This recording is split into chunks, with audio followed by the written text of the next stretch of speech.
কৃষ্ণ লীলা, কৃষ্ণ কথা, এটা বোধগম্য হওয়াটা খুব দুষ্কর। কেন? মহাপ্রভু তো প্রথমেই বলেছেন কি, ব্রহ্মাণ্ড ভূমিতে কোনো ভাগ্যবান যে গুরু কৃষ্ণ প্রসাদে পায় ভক্তিলতা বীজ। এক মহারাজ খুব সুন্দর উদাহরণ দিচ্ছেন। তোমাদের আমতায় বড় মুদিখানা দোকানে কেউ গেছো? যেটা বড় মুদিখানা দোকান, কত ভিড় থাকে? কত ভিড় থাকে? 8 ঘন্টা দাঁড়াতে হবে, তারপরে তুমি মালটা পাবে।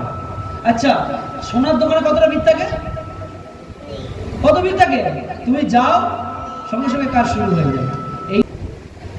এই জগতের এটা জ্বলন্ত উদাহরণ। যারা কৃষ্ণ ভক্ত, যারা বিষ্ণু ভক্ত, তাদের উদাহরণটা কি দেয়া হচ্ছে? এই জগতের যেমন মূল্যবান বস্তু সোনা, তার দোকানে যেমন হাতে গোনা কটা লোক দাঁড়িয়ে আছে, ঠিক তার বিপরীতটা কি? যেই দোকানে অগণিত লোক, যেই দোকানে সবসময় অহরহ লোক, সেই দিকে কিন্তু দামি বস্তু পাওয়া যায় না। দামি বস্তু যেখানে পাওয়া যায় সেখানে লোকের সংখ্যা খুব কম হয়, খুব সীমিত হয়। তাই বলছেন এই জগতে ব্রহ্মাণ্ড ভূমিতে কোনো ভাগ্যবান যে গুরু কৃষ্ণ প্রসাদে পায় ভক্তিলতা বীজ। ব্রহ্মাণ্ড ভ্রমণ করলে একজন যদি পাও শুদ্ধ কৃষ্ণ ভক্ত পাবে। কেন? এটা বড় দুর্লভ, বড় দুষ্কর।